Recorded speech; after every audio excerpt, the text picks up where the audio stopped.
Good afternoon, Elena and Kelsey. How are you guys? I am tired. Oh, me too. Let me tell ya. Me too. I'm doing good. Good. Are you ready for the weekend? Mm, Yeah, I am. Yeah. My cousin's actually getting married on Saturday. Oh, nice. Where in town? We're going up to Pine. Nice. That should be nice. I don't know what the weather's supposed to be, but I'm guessing it's hot down here and less hot up there. Yeah, I'm hoping it'll be just like perfect. Good, good. Elena, you doing anything fun this weekend? Nope. Yeah. I have a lots going on this weekend, which means I'm going to be exhausted, but that's okay. It's all good. My daughter's gala for choir is Saturday. So, yeah, crazy. And my son and my mom's birthdays are Saturday. My birthday is tomorrow. So, I was trying to make it so I didn't have to work on my birthday, but that's not going to happen. I have too much to do. Yeah, it's a little depressing, but that's okay.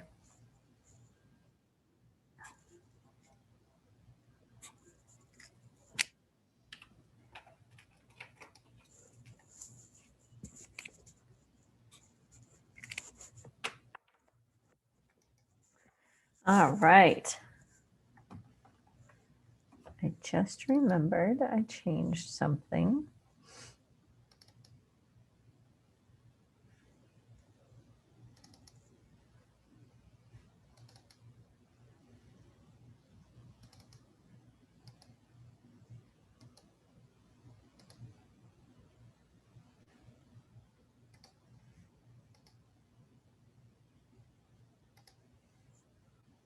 All right.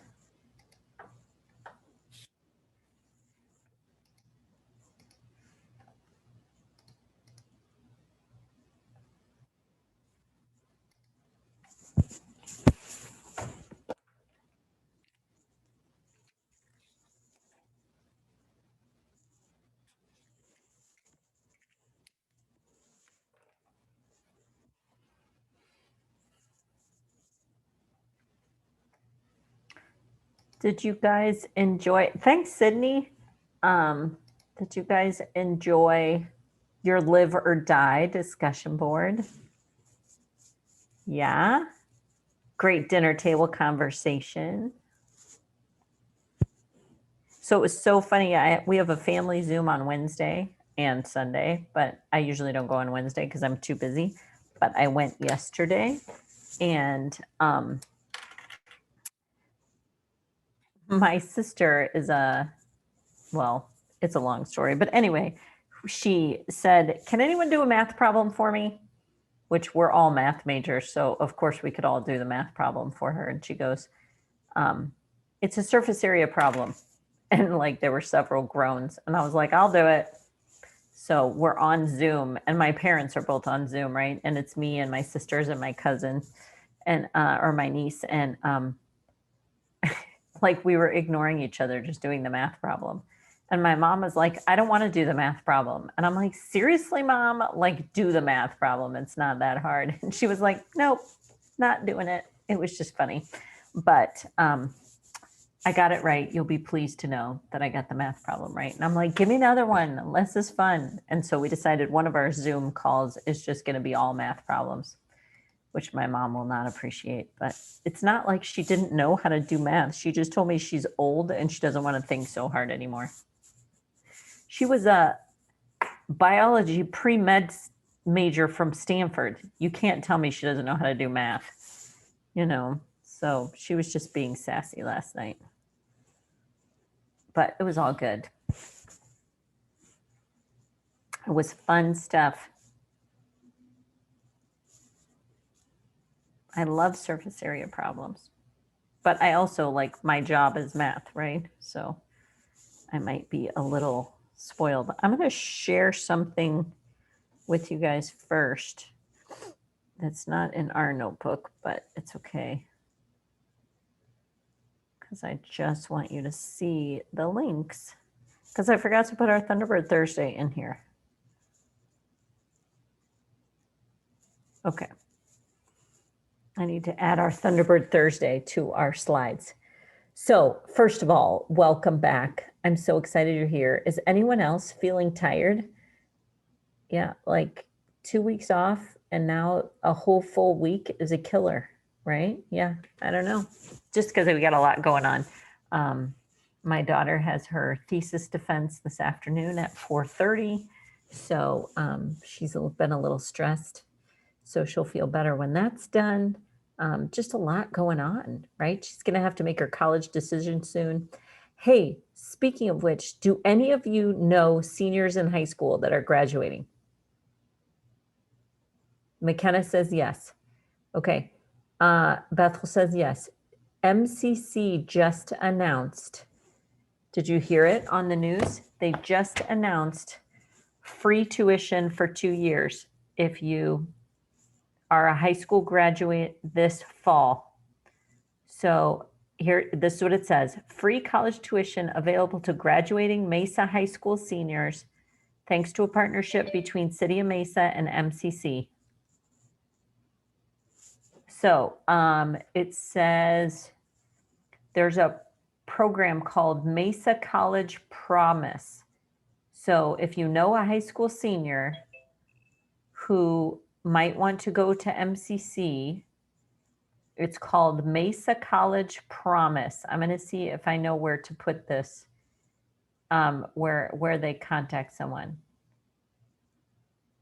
Yeah, so this is what it says. The Mesa College Promise is a commitment from the City of Mesa to its residents. So they have to be City of Mesa residents that are eligible all eligible graduating Mesa High School students can attend Mesa Community College for 2 years with Arizona resident tuition and fees fully funded. So there you go. Okay. Let me see. I just clicked on the button, speak with an advisor.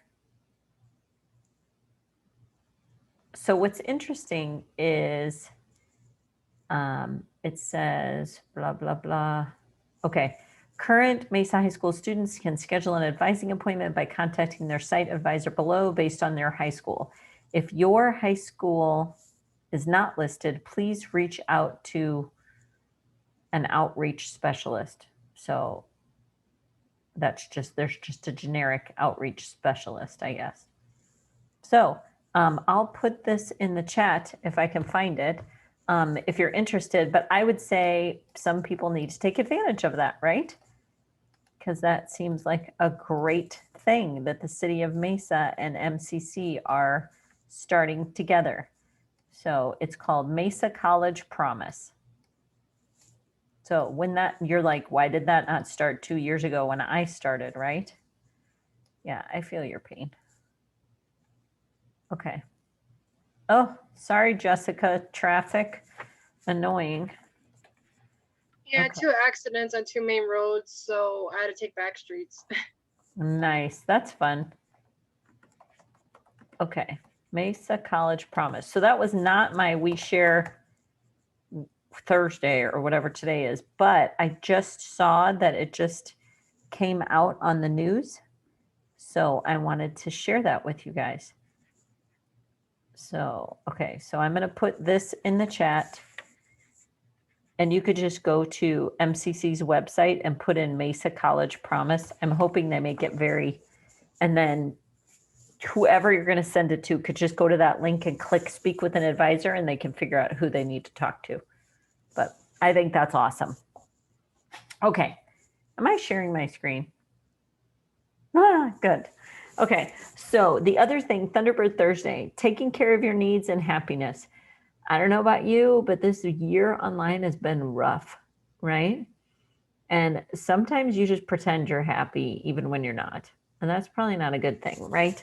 So we need to take care of ourselves as people and make sure that yes, we are students, but we're also just humans. And we need to be kind to each other and make sure that we get people in touch with the resources that they may need. So I'm putting this link in the chat because I want to show you. I know we've been talking about some of this. This is on MCC's website, and these are resources for students. So they have all these academic needs help. So like if you need to talk to disability resources, if you are an athlete, if you are thinking about test anxiety or transferring or writing help, or even just your basic needs like personal well-being, like someone who's in an abusive relationship that you need to get them a resource so they can get out of that abusive relationship, or someone who needs childcare help, or they're in a financial crisis. We've talked about food a lot in this class, how we can get the Mesa market and things like that. But taxes, there's just a lot of things that MCC provides that you may or may not know about. So if you go to this resource on MCC's website, and it might not be you that needs it, but it might be your neighbor that that needs it. We provide these resources to the community, not just MCC students. So just so you know, we're called a community college for a reason, right? We support our community. So pay attention to that. And get help when you need it, or give this information to someone else.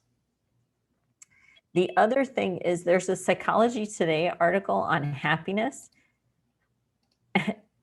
Some of you might have been struggling. It seems like everybody around you is happy and you're just not, right? And you pretend to be happy. But if you really look at it, first of all, probably the other people aren't really happy either. We're just not telling each other because mental health is somehow has a stigma. Here's an article by Psychology Today. I think it's really good about some things. I really like this myths of happiness part. I think a lot of us think that if we had enough money, all our problems would be solved. We would be happy, right? Well, that's probably not true. And this is a great article that talks about, they did a study. Research shows that the sweet spot for a yearly income is between $60,000 and $95,000 a year, not $1 million salary. That might be surprising to you. So as a teacher, we're getting close to that 60,000, right? We're getting close to it with your, probably your master's degree, and think about those things. But hopefully Arizona teacher pay will go up, so then you guys could be in there. But I think, since you're going into education, that money really isn't what's going to make you happy, right? But I do really like these things. Some misconceptions about happiness. Some people say, I'll be happy when I'm rich and successful. Well, none of us would say that because we know we're never going to be rich because we're going into education. But I'll be happy when I'm married to the right person. Is that really going to make you happy? Right? Landing my dream job will make me happy. I can't be happy when my relationship has fallen apart. I will never recover from this diagnosis, right? The best years of my life are over. So make sure you're not stuck in one of these misconceptions, right? So, and you can work your way through these things. And then they have some information on positive psychology and happiness over the lifespan, things like that. So happiness and health. I really liked this article. And then the last one is, the last one is 3 positive practices for being this crazy time that we're still in, even though we thought maybe we'd be out by now. And some of this we've been talking about. Practice the 1, 2, 3s of gratitude, right? Think about gratitude journaling, or our little mindset activities can really help. This is one of my favorites. If your friend or someone, even you didn't even know really well, reached out to you and was having a terrible time with something, whether they made a mistake, whether they're just going through a hard time, we would be very compassionate to them, right? If your friend comes to you with a problem, you're so nice to them. You would do anything for them. You would console them, right? You would think of all these things, but we don't do that for ourselves. We are super mean to ourselves, right? If we make a mistake, we are furious with ourselves that we would make a mistake. We have no compassion for ourselves.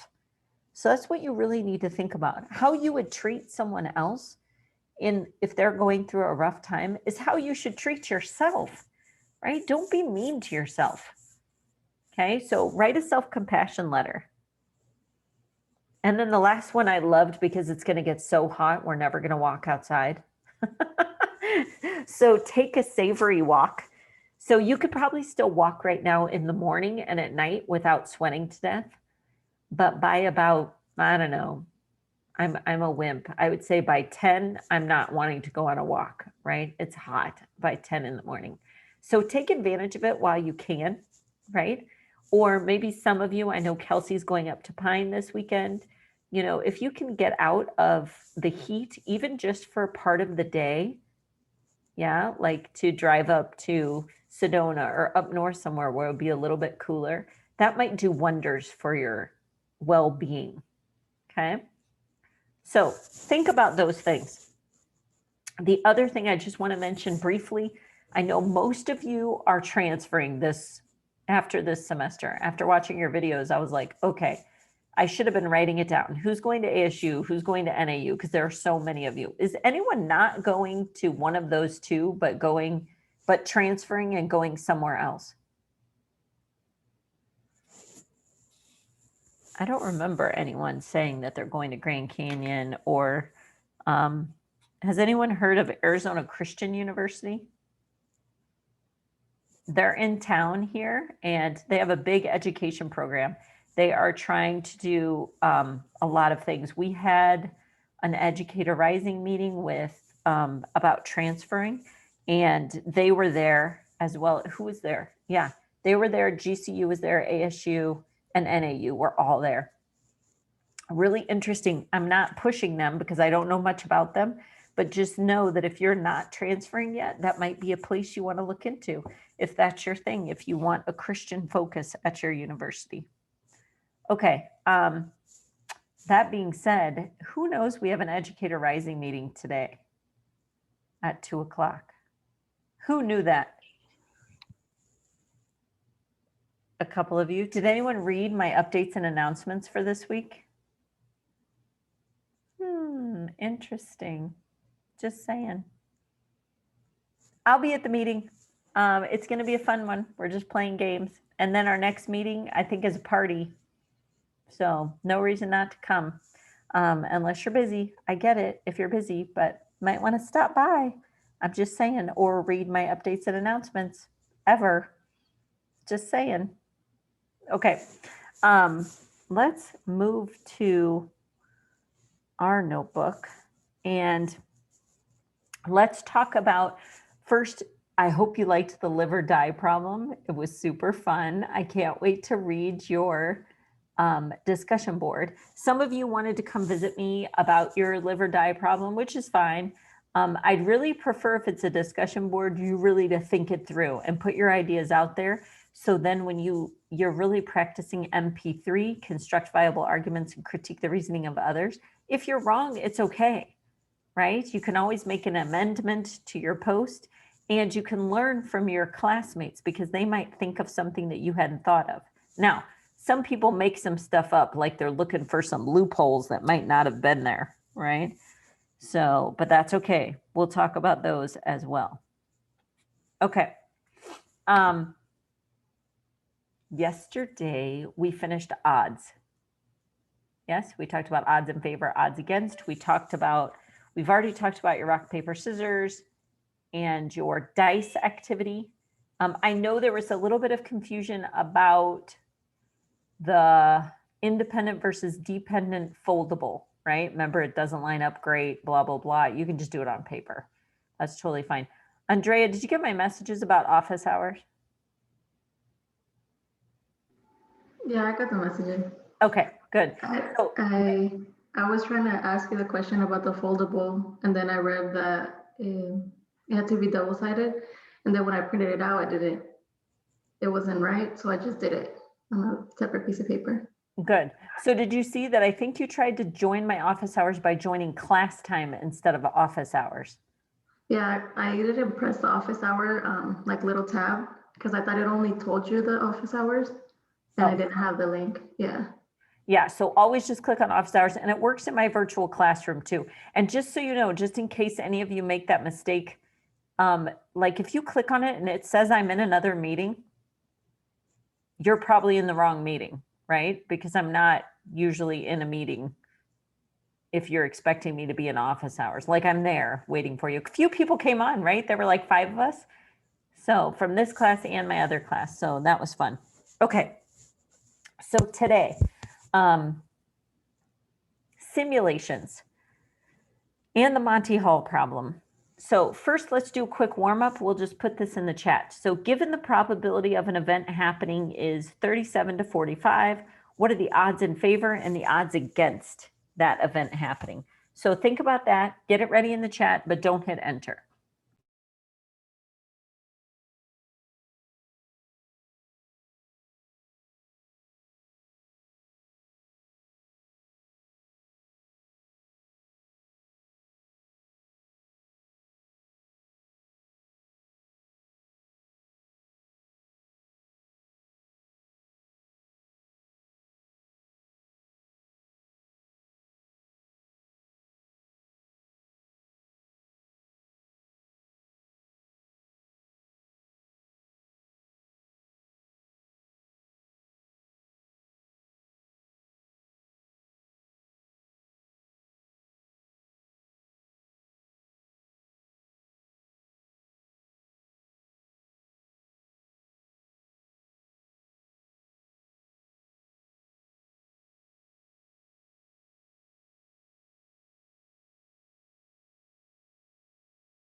All right, some of you already put it in the chat, but that's okay.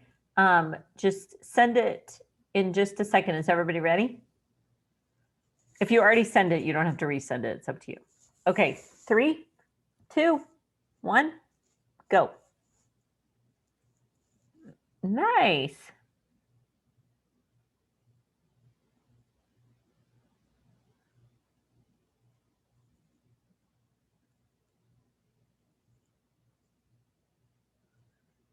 Very nice. Any questions on that? You okay? What if I gave you a different one? What if I said the odds against an event happening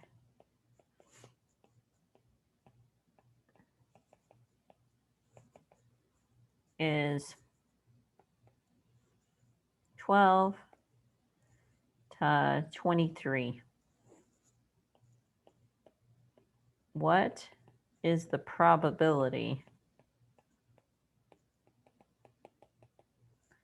the event happens?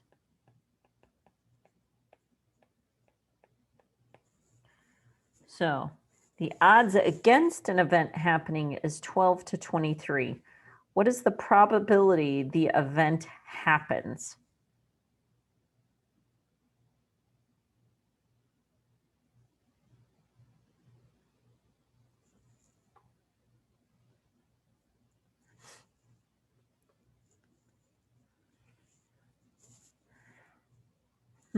Interesting. I see a lot of answers. Very nice. So can someone explain where you're getting the answer from? I can explain. Nice. So we know that our formula for the total, is going to be failures plus successes. So that is how I got the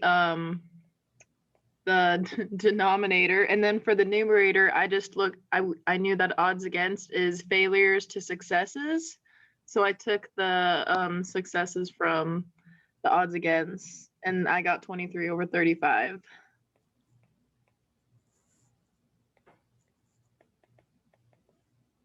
Very nice. Everybody okay? Good. So any of those combinations you should be able to do. You just have to read very carefully, right? What they're asking you compared to what they gave you. Okay. So you have a simulation activity on cereal. Yeah, it's called Kids Meals. Does that seem familiar to you? Did anyone start it yet? You're like, oh my God. Oh, good. Like 4 people, because some of you are like, you kidding me? We have so many things to do. You're driving me nuts. We have less than we had in 256, I feel like. So I hope you feel that too. Okay, so this is the doc. And the reason I put it in the chat is because I wanted to make sure everybody knows how to do it, knows what they're doing, because I have had confusion on this activity in the past. Ah, pickles, why is it making me sign in? Hold on. All right. Now, why did it not open it?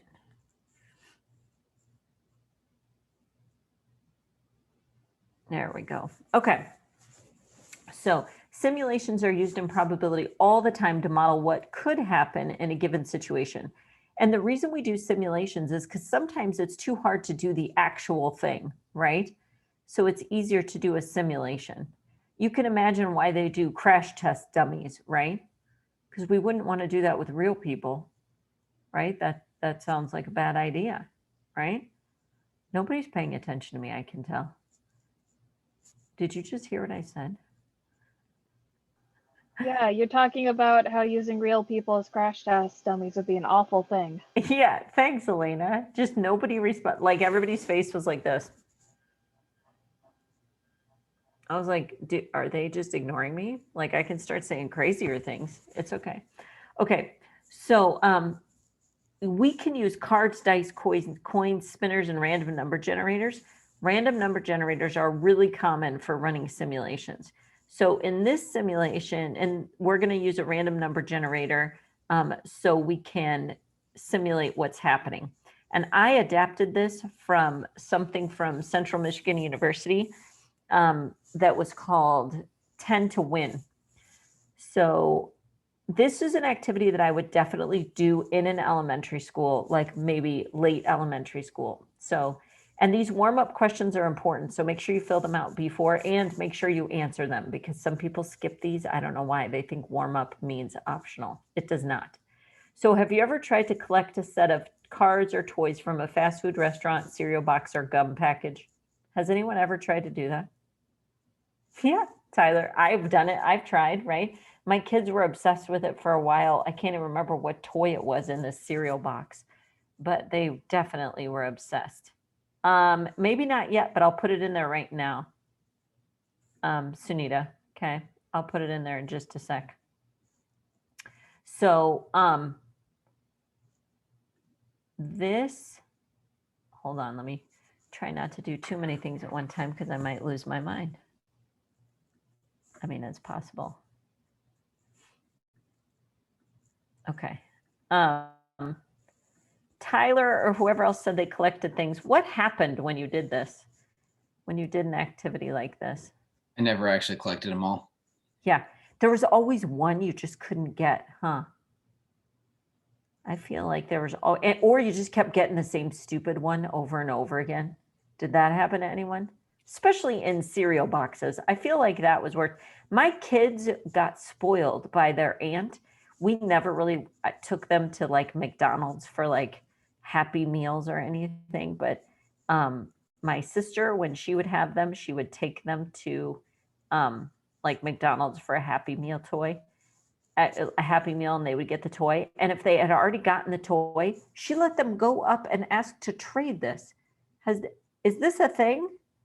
I didn't know that was a thing. Oh, look at Bethel. Bethel was like, yes, I've done it. Yeah, I didn't know that was a thing. I thought it was you get what you get and you don't throw a fit. Do you remember that saying? Yeah, that's an elementary school saying for sure that you as a teacher need to learn for sure. Okay. Sunita, I put it there. Tell me if you can see it. It should be there now. Okay. And then, yeah, good. Thanks, Alyssa. I do that too with my kids. And my favorite is when I say, oh, I need somebody to do me a favor. Can somebody take out the trash? Right. And then one of my other kids will go, oh, Bryce will do it. I'm like, oh, no, no. If you volunteer someone else, it is definitely your job. Yeah. If you volunteer someone else, you are definitely it. So use that in your classroom too. That's a great one. Okay. So yeah, this can be really frustrating. And yeah, voluntelling. Yeah, I get it. And sometimes it's just voluntolding, right? Because I just tell you to do it. Like you're not really a volunteer. You're just voluntold to do it. How much of the product did you have to buy before you collected the entire set? Well, Tyler and I never even got the whole set, right? So that would be infinity because it still never happened. Karina, did you ever get a whole set of anything? Bethel might have because she traded her toys, right? Am I right, Bethel? I wouldn't really collect them because I would lose them. Oh, yeah. And I also had a younger brother and younger cousins who would take them. So I never was able to collect more than 2. Yeah. So these are going to be personal questions to you. And some of you are going to say, no, I never really collected anything, right? So the other question might be irrelevant. But man, a long time ago, like my parents' generation, they used to collect things. Actually, the grocery store did plates and like dishes for a while. Did you ever see that? Did your parents ever do that? Yeah, like Albertsons or somewhere had like, you could get a dish or a knife or something if you got all these stamps. And do you remember that? Does that sound familiar to anyone? We always got cups for that from like, I think it was Fry's or Bash's or something like that. Yeah, I don't remember, but I remember wherever I shopped, I cannot collect stamps of anything. Like if I have more pieces of paper in my house, I'm going to die. Right. So I would just give them to the woman behind me. And you might think that's a very sexist comment, but I guarantee you it was always a woman behind me. It always was every single time. So I would have given it to the man behind me if there was a man behind me, but it was always a woman. And she was like, oh, you don't want your stamps? And I was like, no, I don't want my stamps. Give them to her. And like, they were like they like were so excited. Oh yeah, pans from Albertsons. There you go, Kelsey. Yeah, I just couldn't do it. I was like, this is too much stress in my life. Okay. But here's your scenario. Sometimes you would have a kids meal, right? And they would give you toys and there would be 6 different toys to collect. I need everybody to predict how many toys how many kids meals they have to buy before they collect a complete set of toys. And really think about it, right? Like if somebody says 6, I'm going to have a heart attack because you might be the luckiest human. Now, you couldn't say more than 6, right? I mean, less than 6. You couldn't say like 4 because there's only 1 toy in each meal. So your minimum number is 6. Unless you got lucky. No, you didn't get lucky. The workers were quality controlled in this scenario. No friend employees. Karina, do you have a question from one place? Are you meaning? So like, I know when like people who get really crazy about it, they'll buy it from like different states or from different locations. Yeah, I mean, it could be different locations, but let's just say, you're just going there. You're not like rigging the system. So you make your prediction. So then you go and run your simulation. Now, I just used random.org. And the reason I use this is I find random.org one of the easiest sites to use as a teacher. So I'll just type it in here so you can see it.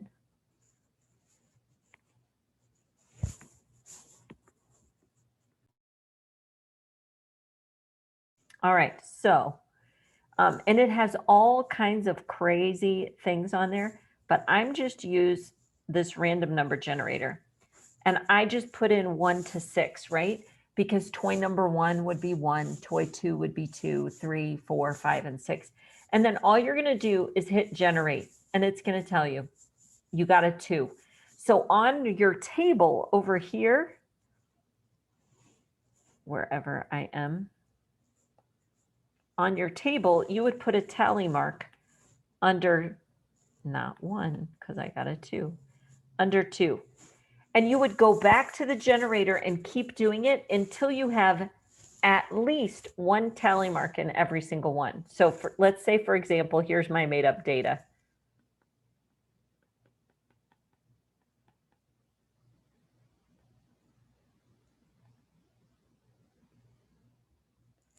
I don't know why I put that extra guy in there. All right. So, You said not to stop until we get 1 in each one, correct? yeah, because you Okay. want to get a complete set. So let's say this is what my data looks like so far, right? My data looks like this, and I just can't get a number 1 to save my life, right? I keep rolling, I keep doing it, and I keep getting anything but a 1. And then I finally roll a 1 or get a 1 on my random number generator. As soon as I put that last tally in, the one that was missing 1, then I'm done with my simulation. My simulation is over. Does that make sense? And then I would put my totals over here. Okay, I got 1, 1, 5, 3, 11, 7. And that's how many kids' meals I had to buy. Okay. So does everybody understand how the simulation works? Okay. Then you're going to answer the rest of the questions down here. And do you see how it says, show all your work, write your answers in complete sentences. So whatever my number is, I would put it here. I don't know. I didn't total my numbers. Let's just say it's that. If each kid's meal costs $5.99, how much money did you have to spend to collect all 6 toys? I want you to think about everything you learned in 256. Label your sentence accurately, right? Your mathematics and everything. Okay. Then you're going to answer all those questions and you're done. So any questions about the cereal box simulation? Sorry, it's not called cereal box simulation anymore. It used to be kids meal simulation. They don't really put toys in cereal as much anymore. Have you noticed? Yeah, it's sad. The reason I like this activity is because it relates more to real life than a lot of probability that we talk about before. And it would be a great lesson in elementary school to kids about whether or not it's really worth it. Yeah. Because kids beg their parents to take them to McDonald's. And first of all, do they eat the food? Is it healthy food? And do they really need that toy if they think about how much it costs? So I've done this same activity with cereal boxes and made my students go to the grocery store with their parent and see how much cereal costs, right? Because cereal is hugely different prices, right? You can buy generic cereal that doesn't have no prize in it, by the way, all the way up to the fancy cereal that might have a prize in it. When kids, we do a lot of math with it. We compute unit rate, the price per ounce that you can see in the grocery store, and see what a wide variety that is. So that's a fun activity. So you teach kids about a lot of different things. Okay. Okay. So any questions on that? You okay?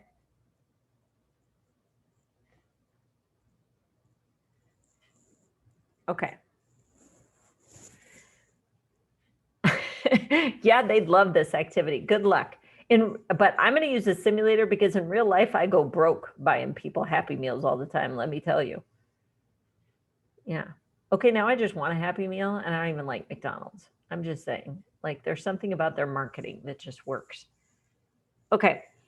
Here's a simulation. If a baseball player gets a hit 3 times out of every 10 at bats, how would you run a simulation for this baseball player using that probability for the next 6 at bats?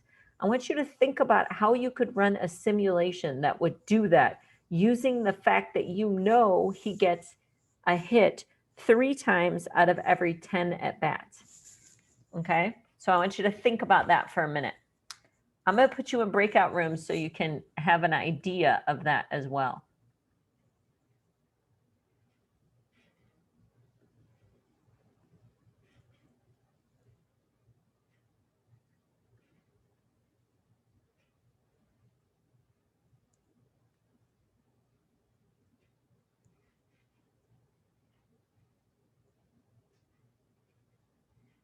Can I ask a question?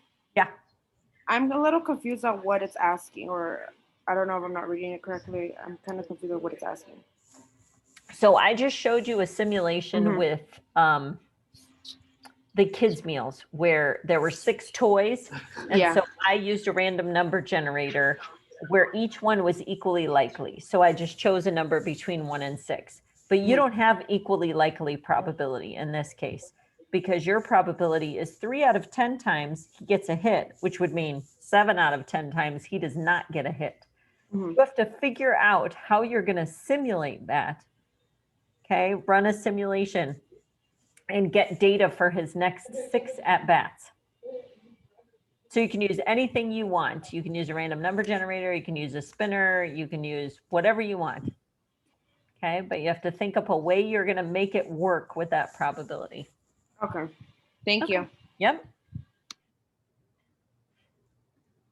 Okay, you can go to breakout rooms and try to discuss this, but not for very long. I'll bring you back in just a minute.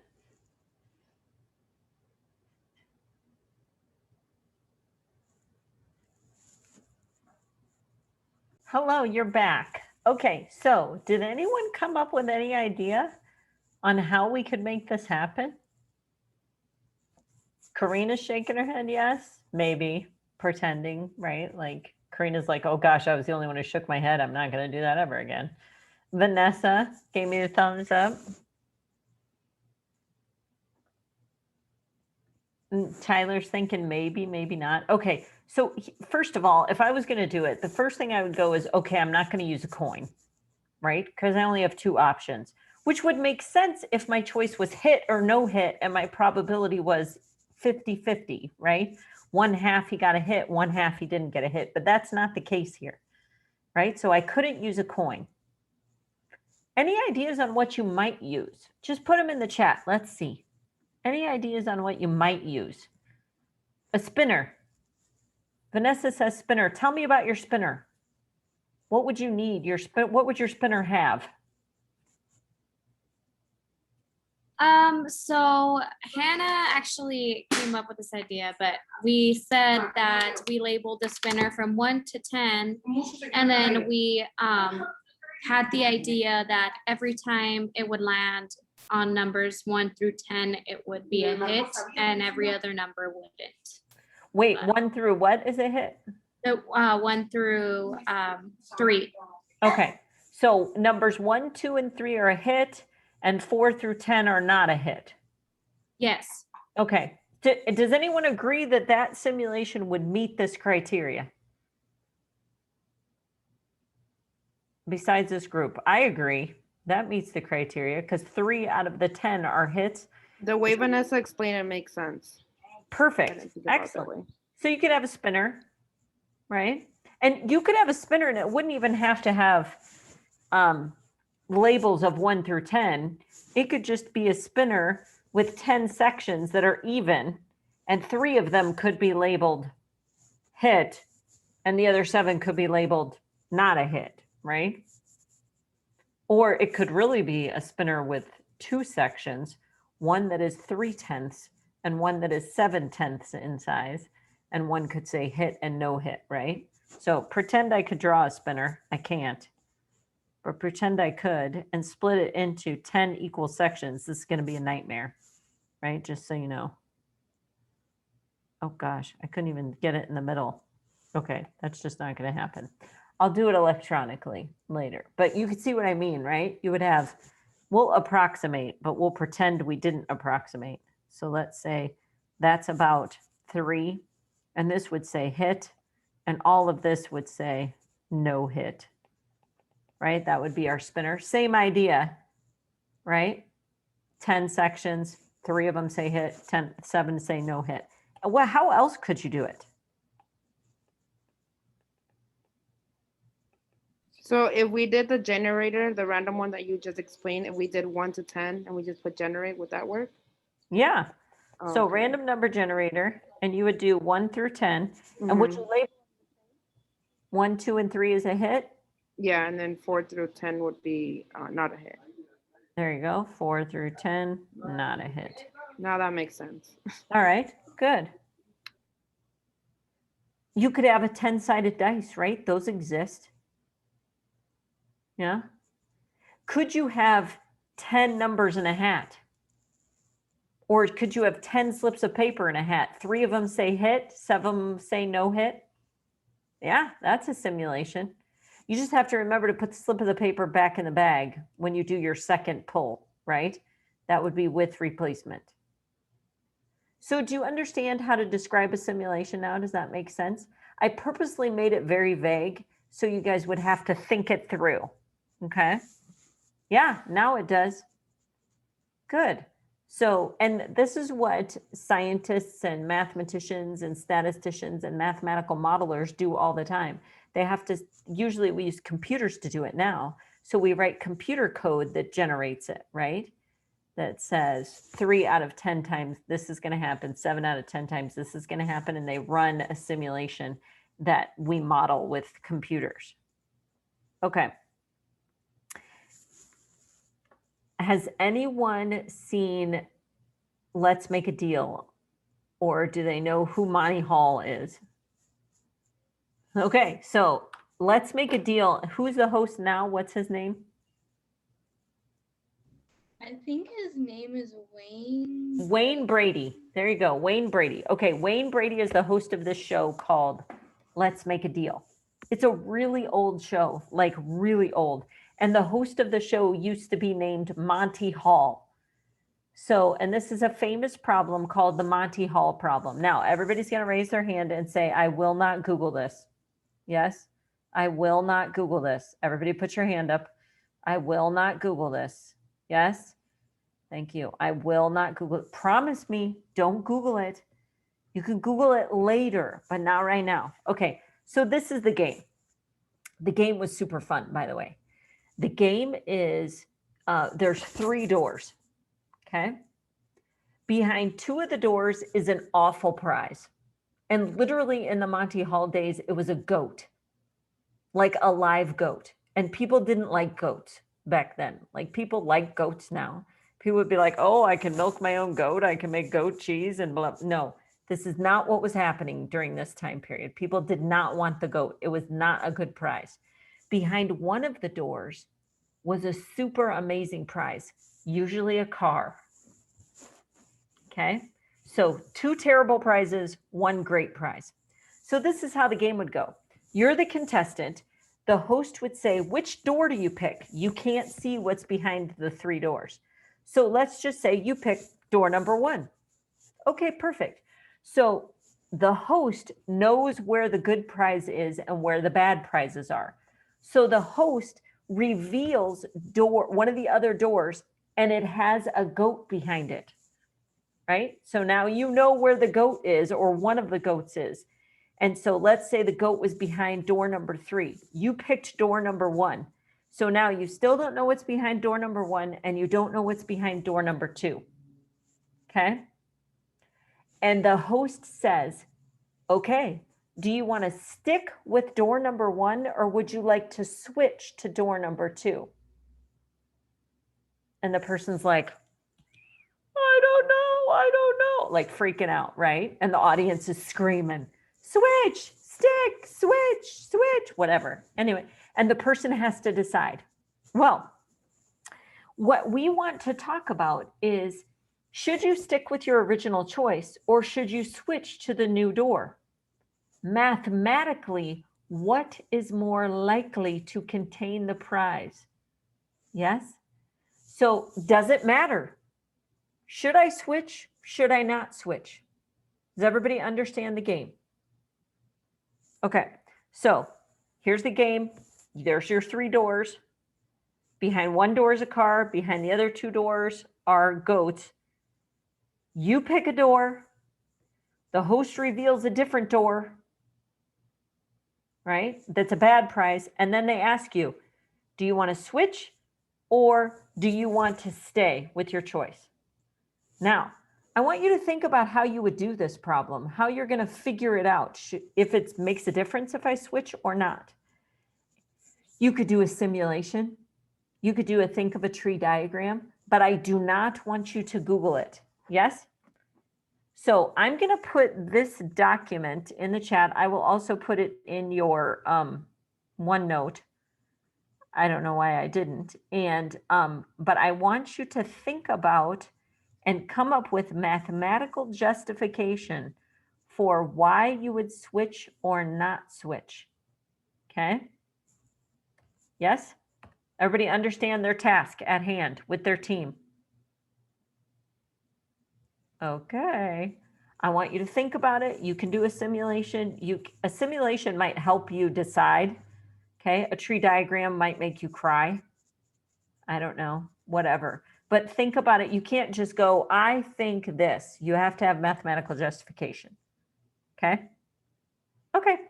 I'm going to open your breakout rooms again, and I'm going to leave you in there for a while. If you want help or if you have concerns, let me know. And if you already know the answer, please don't just tell the rest of your group members. Let them think it through. Okay? You can facilitate the conversation. If you want my help, call me in. Bye.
All right. So you guys were thinking about it, and I think every room, I left one room when they were still thinking, I think. So, I mean, I hope you were all still thinking.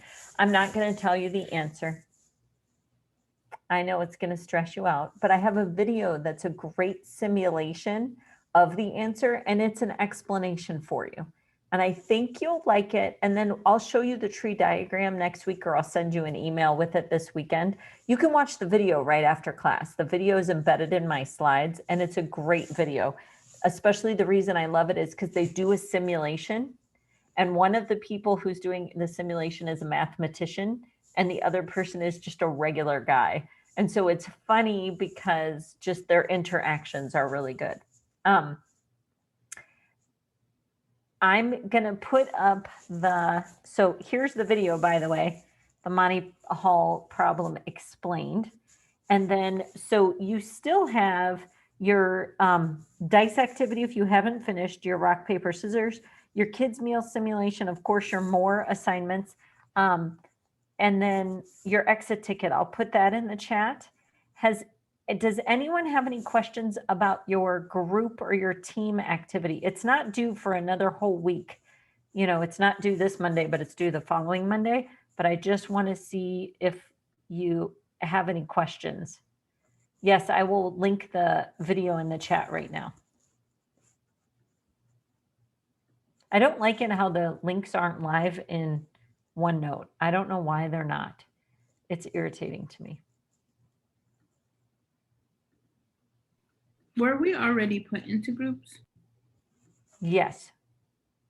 It's on the people tab in your Canvas, and I can look up who your group is if you want. I think you were, Okay. weren't you? Or were you picking your group? Oh, you get to pick your group. I forgot about that. So chat with your peeps and then all of you sign up at the same time, right? Because otherwise you won't be able to. But you just go to the people tab and go, I think my directions are in the assignment, aren't they? Of how to choose your group. Tyler's shaking his head, yes. So, Oh. and I just put the explanation video in the chat for you. And don't forget to do your exit ticket and have a great weekend. I'm still here. I Thank just you, you know too. some of you have to run away. Yep, bye-bye. Bye.